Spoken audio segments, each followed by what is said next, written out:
Have you ever heard of the last will of Prophet Muhammad? Peace and blessings be upon him and his family. It's a profound document that, according to some narrations, outlines a chain of divine leadership meant to guide humanity after his passing.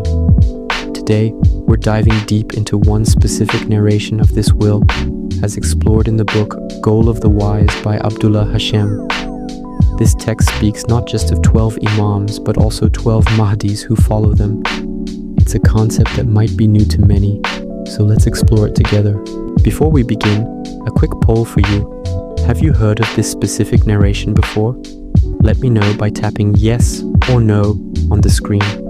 So, what does this will actually say?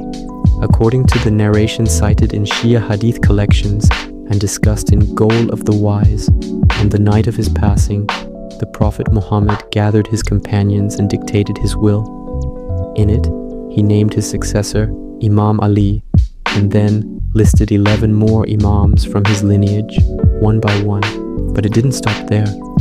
He continued, stating that after the 12th Imam, there would be 12 Mahdies, or rightly guided ones. The will specifies that when the 12th Imam, Imam al-Mahdi, passes away, he should hand over the authority to his son, who is the first of the Mahdies. This chain of 12 Mahdies continues after him. This is a very specific and detailed line of succession, one that extends far beyond what many are familiar with. The text itself is rich with meaning, and if you see a highlighted phrase on your screen, you can tap it for a quick definition. Let's first talk about the 12 Imams. In the Shia school of thought, these 12 individuals are considered the rightful spiritual and political successors to the Prophet Muhammad.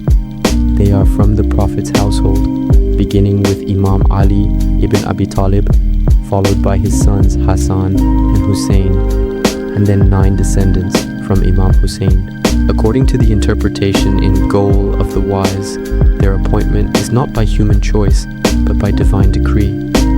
They are seen as the protectors of the divine message, entrusted with guiding humanity on the straight path. Their authority is spiritual, and their primary role is to interpret the Quran and the teachings of the Prophet, ensuring the pure essence of the religion is preserved from distortion. Each Imam is a beacon of knowledge and piety for his time. As we go through them, you can select any Imam's card on the screen to learn a quick, interesting fact about him. Now, where do the Imams end and the Mahdi's begin? The book Goal of the Wise draws a clear line.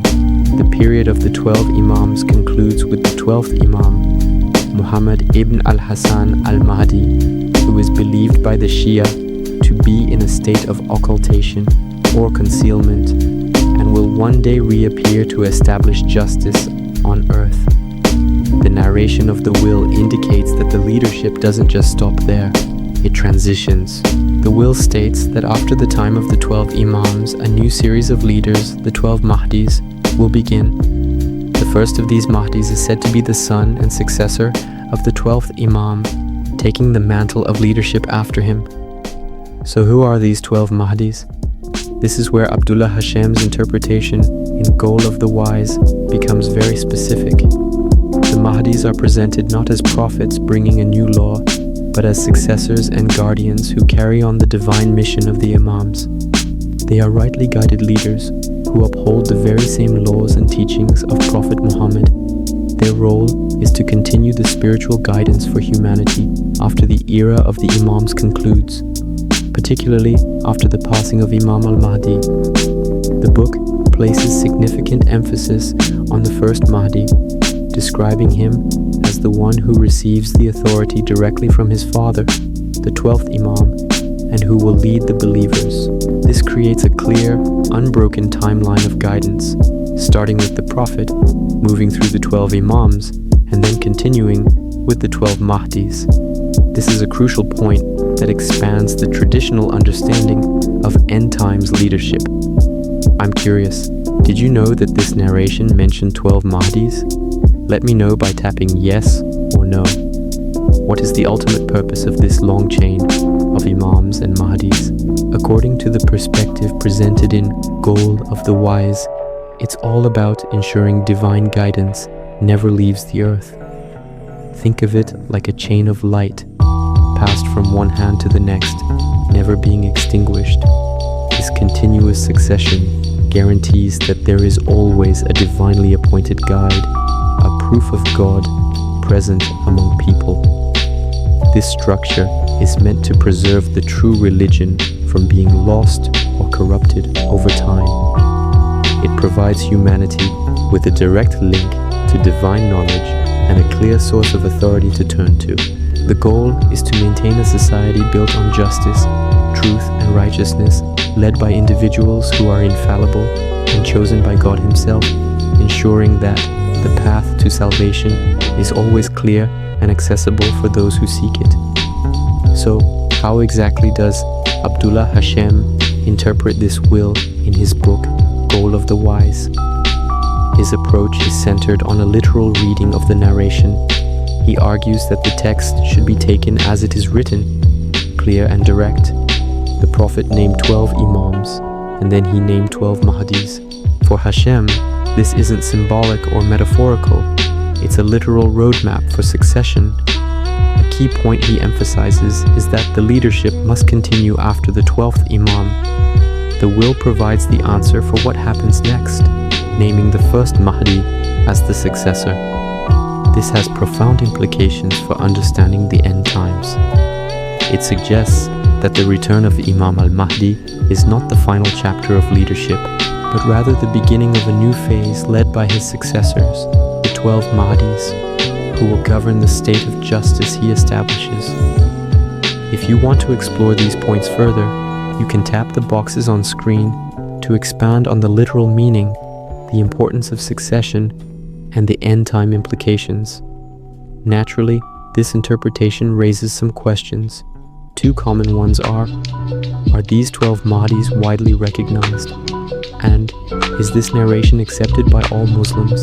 It's important to clarify that this specific interpretation, focusing on a succession of 12 Mahdies after the 12 Imams, is not a mainstream belief across all of Islam. While the narration of the will exists in certain Shia Hadith sources, its acceptance and interpretation vary significantly among different scholars and schools of thought.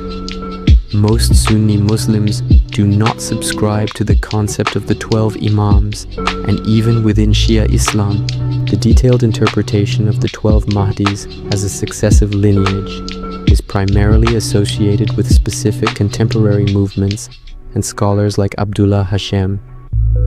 So, while it's a compelling and structured theological framework, it represents a particular viewpoint. To recap what we've covered, the narration of Prophet Muhammad's will, as detailed in Goal of the Wise, outlines a continuous chain of divine leadership.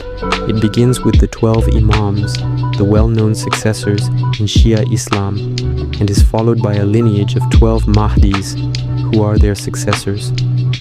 Abdullah Hashem's book offers a literal interpretation of this will, emphasizing the continuation of divine guidance through these Mahdis in the end times. This provides a detailed framework for what happens after the reappearance and passing of the 12th Imam.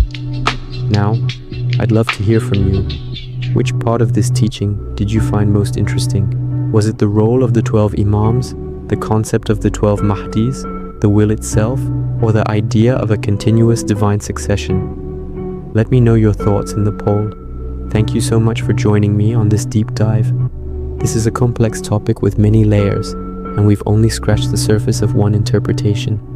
I encourage you to continue exploring, ask questions, and share your respectful thoughts in the comments below. If you found this video insightful, please give it a thumbs up and subscribe for more content like this.